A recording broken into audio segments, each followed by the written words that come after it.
Uhari gani mtazamaji wa JM News TV, leo tupo hapa Yombo kwa Limboa, tupo katika tawi la Simba Sport Club wakitaka kuelezea kile ambacho kinaendelea ndani ya klabu yao.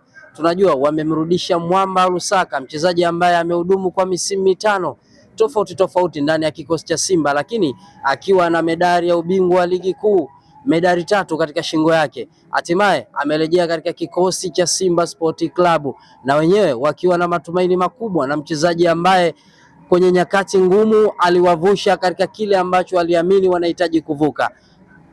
Habari yako? Nzuri tu. Watazamaji wa JM News TV kwanza wangependa kulifahamu jina lako. Mimi naitwa Mwambi, kama mshabiki wa Simba Sports Club. Mwambi, Chama Clatous amerejea ndani ya kikosi cha Simba. Kwanza tunaanzia hapo kwa kurejea Mwamba Lusaka. Miongoni mwa sehemu ambazo mlikuwa mnazipigia kelele ni namba 10, na mchezaji ambaye viongozi wametafakari ni kumrudisha Chama Clatous ndani ya kikosi cha Simba, na huyu ni kipenzi cha wanasimba wengi. Kwanza unalizungumziaje?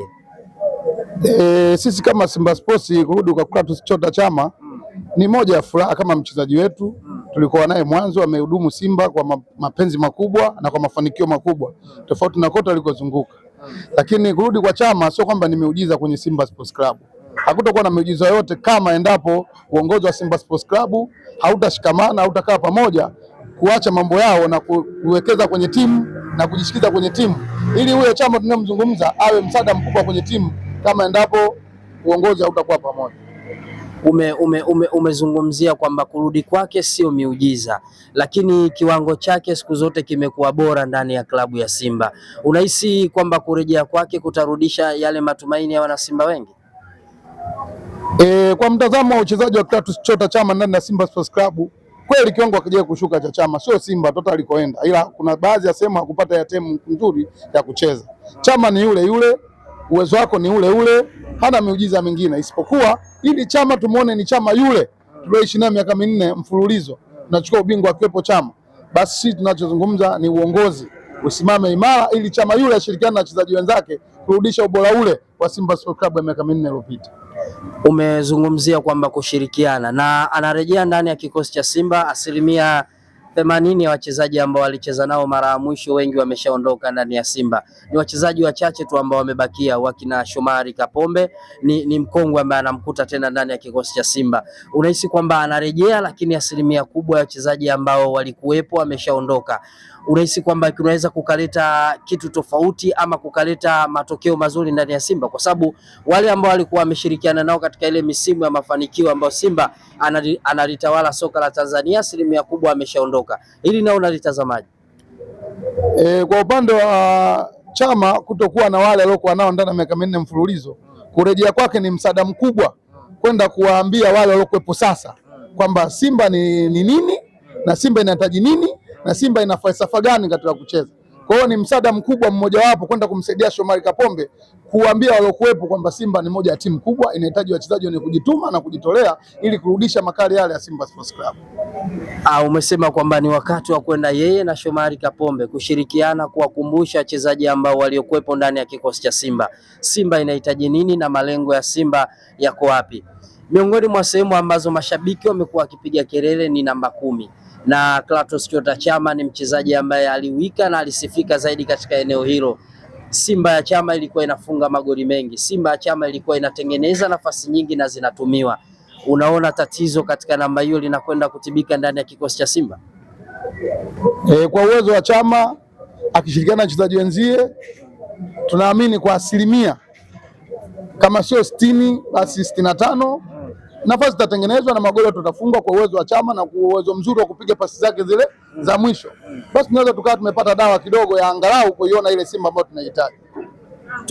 Tukiachana na Clatous Chota Chama, Simba imefanya usajili wa wachezaji katika dirisha hili la mwezi Januari, akiwemo Gweye, akiwemo Tule Ismaili Olivier Ture, naye amejiunga ndani ya kikosi cha Simba. Na wanasimba wana imani kubwa na sajili ambazo zimefanyika katika dirisha hili dogo. Kwa upande wako, wachezaji ambao wameingia katika mwezi huu Januari, na matarajio yenu nyinyi wanasimba?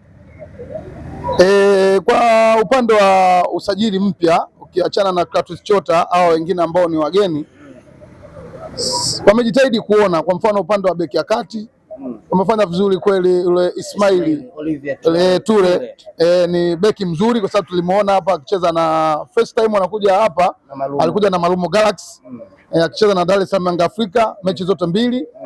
Alicheza hapa, alicheza na South Africa na bahati nzuri mechi zote alipata injury. Kama Dar es Salaam alipata injury kama sikosei, na South Africa pia alipata injury. Ndio baada ya kupata injury yeye ndio Yanga kaanza kupata nafasi ya kuscore magoli. Ni beki mzuri, kama atakuja kwenye kiwango kile nafikiri tutakuwa tumepata beki ya kati mzuri, atasaidiana na Roshen Drog nafasi ya kati. Kwa upande wa Rebase Gwe sio mchezaji mbaya, kwa sababu tulimuona hapa alikuja kwenye CHAN akiwa na Senegal, ni mchezaji mzuri. Kwa upande wa winga nafikiri baada ya kumtoa Budo nafasi yake atachukua yule, nafikiri atakuwa ni mchezaji mzuri, atatusaidia kama Simba Sports akishirikiana na wenzake. Sio usajili mbaya. Kwa wachezaji ambao wamesajili, kwa upande wa goalkeeper pia yule Kasila Jibril sio mbaya pia, ni watu wazuri wamejitahidi kusajili. Labda tuone watakopi vipi mazingira, kwa sababu mchezaji kama mzuri, lakini mazingira, hali ya hewa, kuna vitu vingi vinachangia mchezaji kufeli kwenye kucheza mpira baadhi ya sehemu husika. Umesema kwamba wakishirikiana na ambao waliokuwepo na mazingira kama yatawakubali watafanya vizuri, na mna imani juu ya hilo. Kibabage ndani ya kikosi cha Simba msimu ulivyoanza walimtambulisha Antonio Mligo katika eneo hilo, na miongoni mwa wachezaji ambao wana Simba bado wana imani naye, japokuwa ni kijana mdogo, lakini mwalimu ama uongozi umeona kwamba unahitajika kumuongezea mchezaji ambaye ana uzoefu mkubwa kuliko Antonio Mligo ndani ya kikosi cha Simba. Kibabage kujiunga ndani ya kikosi cha Simba, ni mchezaji ambaye japokuwa na umri wake kuwa mdogo, lakini amezunguka katika maeneo mengi, amezunguka katika virabu vikubwa, amewahi kupita pale Morocco katika klabu ya Difal Jadid ya pale Morocco, lakini amepita Dar es Salaam Yanga Africa, vile vile amepita KMC na Singida Black Stars vile vile amepita. Uzoefu wake Kibabage ndani ya kikosi cha Simba, unafikiri unaenda kuleta kitu cha namna gani katika upande wa namba 3? Imeondokewa na mchezaji wenu mwandamizi Shabalala katika nafasi ile, na Mligo akaja, japokuwa ana kiwango kizuri, lakini mmehitaji mchezaji ambaye ana uzoefu. Kwako unamtazamaje Kibabage? Kwa Nixon Kibabage sio mchezaji mbaya, ni mchezaji mzuri, ana uwezo mzuri wa kucheza mpira, kwa sababu katika wachezaji wa Tanzania mtu pia ambaye amepita kwenye sehemu nzuri za soka, yani kwenye ukuaji wa soka, Nixon ni mmoja wapo. Kapita kwenye zile academy nzuri za soka, yani makuzi yake kidogo amejitahidi kupita kwenye makuzi mazuri, kwa ni mchezaji mzuri. Kwa upande wa Mligo sio mchezaji, anahitaji kujifunza. Mligo ni mzuri, anacheza vizuri, kuna vitu vidogo vidogo vinahitaji yeye jirekebishe. Kwa hiyo akija pale Nixon atampa cha kujifunza pale Mligo, kwa sababu Nixon anakaba, anapandisha timu, ana vitu vingi ambavyo anacheza kama winga pia, ni vitu ambavyo sisi tunahitaji ule uzoefu wake, msaada wake kwetu utakuwa ni msaada mkubwa kwa wachezaji wa ndani. Simba kuwa na option nyingine zaidi ya kumsaidia Nixon Kibabage. Kwa hiyo mnaamini kwamba Antonio Mligo mtu sahihi wa kujifunza kutoka kwake ni Dickson Kibabage? Kwa sababu Mligo na Kibabage ameanza kucheza Premier kabla ya Mligo. Kwa hiyo kuanza kwake peke yake kunaonyesha ni jinsi gani Nixon ameperform na amepata uzoefu mkubwa kuliko Mligo. Kwa hiyo uzoefu unasababisha mwingine anayekuja nyuma ujifunze kwa mtu kulingana na uzoefu wake. Kwa hiyo Nixon lazima ampe cha kujifunza Mligo.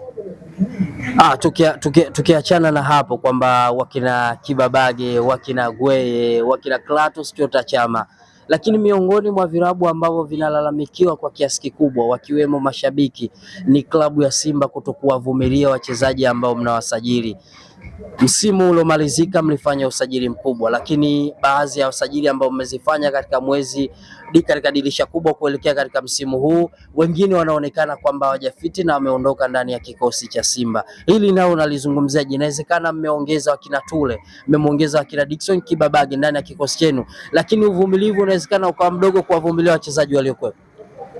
Unajua, tunapozungumzia swala la Simba kusajili wachezaji wengi katika misimu hii ya karibuni, ni aina ya uongozi wa Simba Sports Club. Uongozi wa Simba Sports Club hauko imara kwenye swala la management yao, na ndio maana wao unawaona wakiona wamebanwa upande wa uongozi wanakimbilia kwenye upande wa wachezaji pamoja na kocha.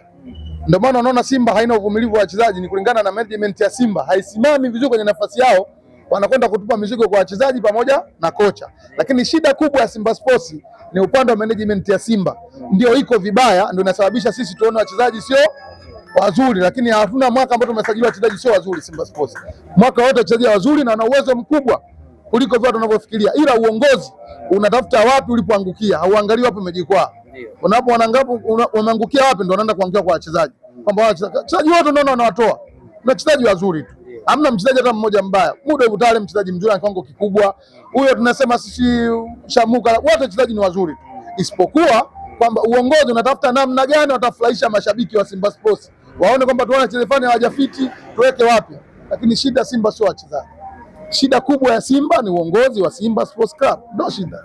Kwa hiyo unafikiri wachezaji hawa ambao wameingia, kama uongozi utatulia na kuwapa muda, kwamba ni wachezaji ambao watawarudisha katika zile zama zenu za miaka minne huko nyuma iliyopita?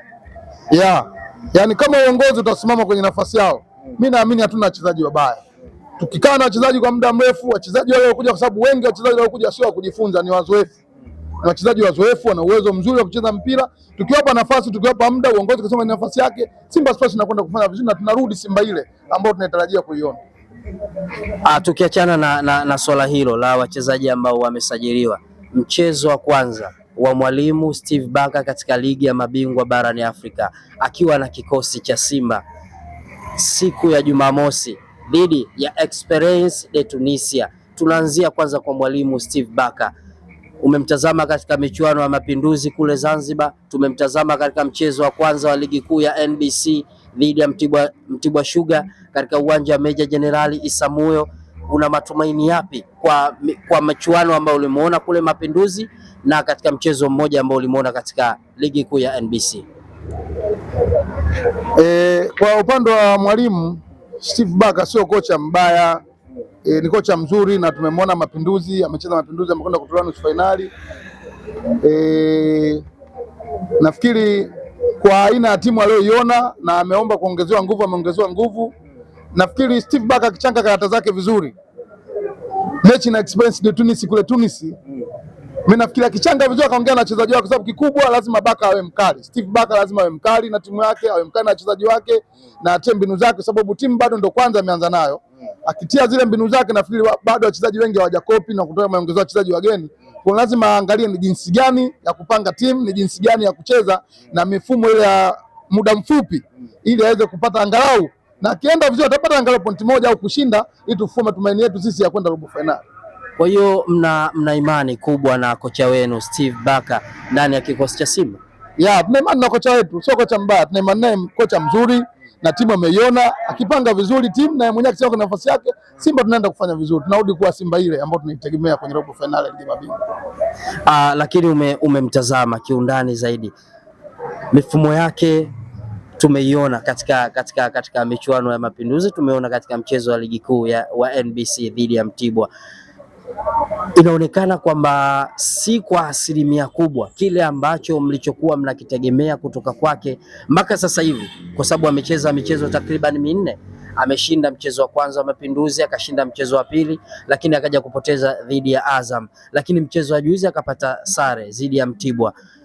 Unaona kwamba anaenda kukutana na experience ambayo wao wenyewe wanahitaji kuvuka katika hatua ya makundi kwenda katika hatua ya robo finali. Mbinu zake unaziona hapa zitapenya kwa Mwarabu? Kumjaji sasa hivi, kumjaji Steve Barker kwa muda huu sio nafasi yake. Ili tuweze kumzungumzia Steve Barker lazima tumpe nafasi, sababu kucheza mechi 4 kwenye kombe la Mapinduzi, mechi 3 na ligi mechi 1, hapatoshi kumjaji Steve Barker kipindi hichi. Tumpe nafasi Steve Barker, hata tukitolewa bado kwa Champions League, lakini tuna nafasi ya kumpa nafasi Steve Barker ili aendelee kutuonyesha kile alichonacho. Mbinu kwenye mechi 4 kuingiza mbinu za mwalimu na zikafanya kazi ni muda mfupi, sio kweli kwa watu wa michezo kwamba kumjaji kwamba Steve Barker ni kocha mzuri au sio kocha mzuri. Kwa sasa hivi sio wakati wake. Kwa hiyo unaaminisha na Simba nzio na mashabiki wa soka kwamba kwa mwalimu Steve Barker ni swala tu la kumsubiria na kumpa muda? Tumpe muda, kwa sababu bado ligi kuna mechi nyingi za ligi tunaenda nazo. Ndio kwanza tuna mechi si ya 7 si ya ngapi. Kwa ni kipindi chetu cha kuvumilia, kwa sababu kutolewa kwenye ligi ya mabingwa sio sababu ya kuanza kumjaji Steve Barker kwa kipindi hichi. Tumpe muda, atie mbinu zake zifanye kazi, tumuone mwalimu, inawezekana tukakosa msimu tukamwona mwalimu mzuri kutokana na mbinu zake tukao zimeanza kufanya kazi. Kwa kipindi cha mechi 4 sio kweli kwamba tunaweza kumjaji Steve Barker kwa mechi 4. Kwenye mpira tutakuwa tumtendee haki Steve Barker kwa mechi hizi. Unawaambia nini wana Simba wenzio katika dirisha hili la usajili, kwa sababu Simba wenyewe wanadai bado hawajamaliza, maana kuna sehemu zinabidi zifanyiwe marekebisho, kuna wachezaji inabidi waondoke ndani ya kikosi cha Simba. Unawaambia nini wana Simba wenzio? Mimi wana Simba wenzangu kwa ushauri tu kwamba kwa kipindi hichi cha dirisha dogo huwa hatupendi kubomoa timu kwa muda, timu kubwa kwa upande mkubwa anabomoa kwa wachezaji wengi, kwa sababu kwanza huwezi kupata wachezaji quality unaowataka wewe kwa kipindi dirisha dogo. Sababu dirisha dogo kila mchezaji mzuri timu yake inamng'ang'ania kulingana na mashindano muhimu. Tutapata wachezaji lakini sio wale ambao tunawahitaji kwa kipindi hichi. Kwa hiyo hii usajili uliofanya tuvumilie, tuwe nao huu, twende tumalize michuano, then dirisha kubwa tutatafuta wachezaji tunaowahitaji kwa pesa kubwa, tutavunja mikataba ili tuende nao season ili tuweze kuwa na timu kali zaidi. Lakini kwa sasa hapa tulipokuwepo basi tuvumilie, hapa tulichokuwa nacho tuende nacho hicho tulichokuwa nacho. Kwa hiyo mnaamini kwamba sajili ambazo mmezifanya safari hii sio kwamba asilimia kubwa ni hitaji lenu, isipokuwa ni wale ambao wanapatikana? Wapo ambao wanapatikana kutokana na mahitaji, kwa sababu hata mwalimu anapohitaji mchezaji anatoa option number 1 na option number 2, kwamba anamhitaji huyu, akikosana huyu basi niletee huyu, kutokana na mazingira ya dirisha dogo na uhitaji wa kipindi hicho, kwa sababu wachezaji wazuri wengi ni wachache ambao unaweza kuwapata dirisha dogo. Wachezaji wazuri wengi unawapata mwisho wa msimu. Kipindi hichi kina mashindano mengi, mtu yote mwa mchezaji wake ambaye tegemezi hawezi kukuuzia kipindi hichi. Lazima usubiri dirisha kubwa, akae chini na anajua nikiuza nitanunua ambaye atakuja kunisaidia mimi baadaye. Kwa kipindi hichi kwamba tumepata tunawahitaji, lakini si wale tunawahitaji kabisa kwamba tuende nao kwa msimu. Tumejaribu kuplace mapengo ya nani ameruzi, nani anafaa kuja kuplace nafasi ili kutusaidia kwa kipindi cha dirisha dogo.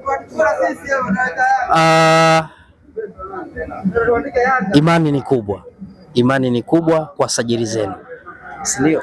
Imani ni kubwa kwa sababu watu ambao tumewaamini kuwapa timu wametusajilia kwa kutuaminisha, lazima na sisi tuamini, kwa sababu moja ya falsafa za ulimwengu kwanza ni kuamini uliowapa kitu fulani kukuongoza, japo kuna mambo lakini lazima tuamini, kwa sababu bado wana hiyo timu yetu. Kwa hiyo tumewaamini, wametusajilia timu, basi tuwape na nafasi tuone baada ya msimu ile imani yetu wao wametuaminisha vipi kutokana na imani yetu, si wao kuamini. Mimi nikushukuru sana mwana Simba. Asante, nashukuru. Hapa ni tawi la Mnyamani Yombo kwa Limboa. Karibuni sana. Asante sana. Huyo alikuwa ni shabiki wa klabu ya Simba akielezea kile ambacho kinaendelea katika dirisha dogo la usajili wa mwezi Januari. Mnyama Simba wao wenyewe wanasema bado hawajamaliza, na katika wachezaji ambao waliwasajili wana imani nao kubwa sana kuelekea katika michuano ya kimataifa, lakini katika ligi kuu ya NBC. Mimi ni Shisco Jeyara kutoka JM News TV. Niseme tu usisahau kusubscribe, kulike, kucomment na kushare, na usikose kutufuatilia katika mitandao yetu ya kijamii kama JM News TV katika Instagram, katika Facebook, katika TikTok, vile katika YouTube. Mpaka wakati mwingine, asante sana.